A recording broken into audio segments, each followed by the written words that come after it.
Hey everybody, Chris the Old Ass Retro Gamer here, and welcome to another episode of Top 3 Tuesday. Today's topic was actually suggested by a viewer as a response to last week's video where we talked about favorite game franchises.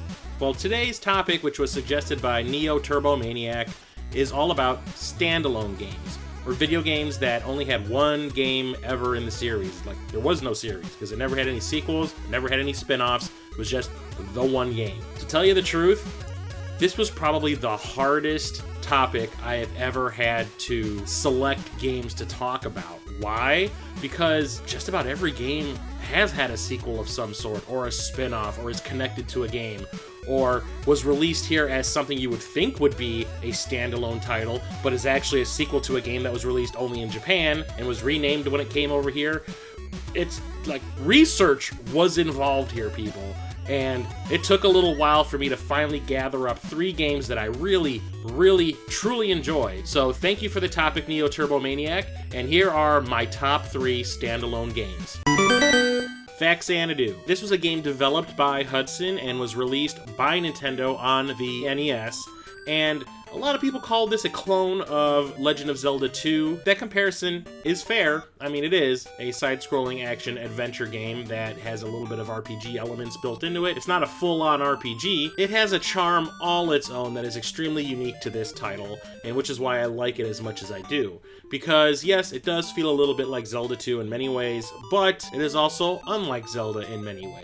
The water in your village has become poisoned, so your elven character has to venture beyond the city walls in order to get to the World Tree in order to find an antidote to the poison. Simple story, but it is very fun, very challenging, and it requires a lot of trial and error. You get certain items that you figure, I don't know what this is going to be used for at all, and it ends up being used for something completely esoteric, kind of like Castlevania 2, in the way you kind of need a little bit of that Nintendo Power action to get you through the tough parts.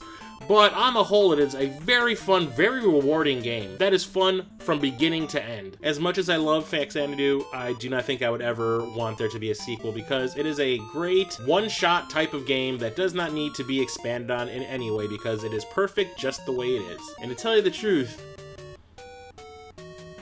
I kind of like this more than Zelda 2. In the Hunt. This came out for the Sega Saturn, obviously, and the PlayStation 1.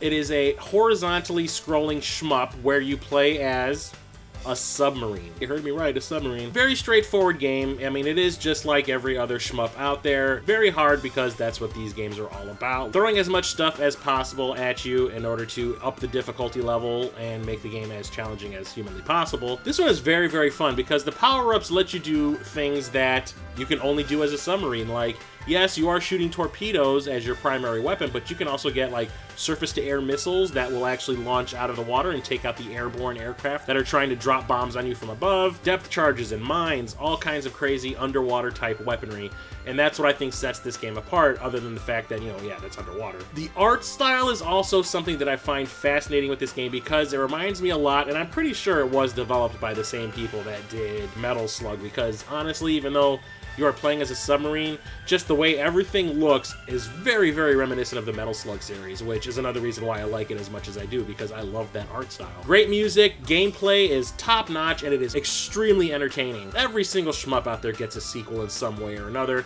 and as far as I know, this game never got one. It could have definitely done with one, they could have done way more with it, but you know what?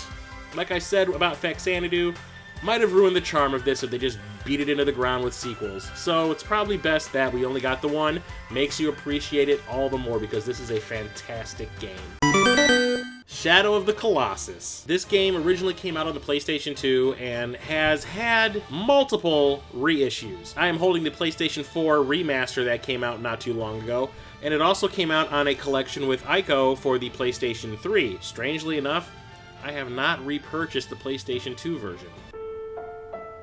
What is wrong with me? Shadow of the Colossus is a very unique game that I remember falling in love with the moment I started playing it on the PlayStation 2 back when it was first released. You play as this warrior kid who is trying to save his girlfriend who's in a coma or something, and in order to do so you have to kill these gigantic beasts that kind of roam the land freely. Each time you kill one, you are bringing your girlfriend one step closer to being revived. Not all is what it seems, because it turns out that there's something else going on, and not so happy ending. I'm not going to spoil it for those people who have never gotten around to playing this game. If you haven't played this game, shame on you, by the way. But I remember the first time I played through this game and I reached the ending, I felt like a total asshole. And if you played through the game, you know why. The controls do take a little getting used to. I will say that there is a genuine complaint out there about it. And yes, I get it, but you get used to it. And it becomes second nature by the time you're about 30-40 minutes in. Yeah, that's a little while to wait, but I mean, you know what? It's very rewarding in the end because, like I said, it becomes extremely fun to play.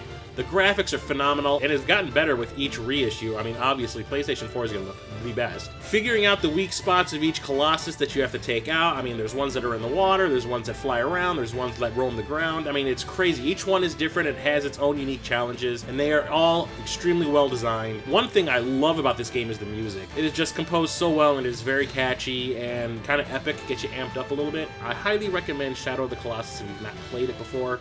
It is a fantastic game every gamer needs to experience, and another game that I am so glad never just got an obligatory sequel, because did it really need it?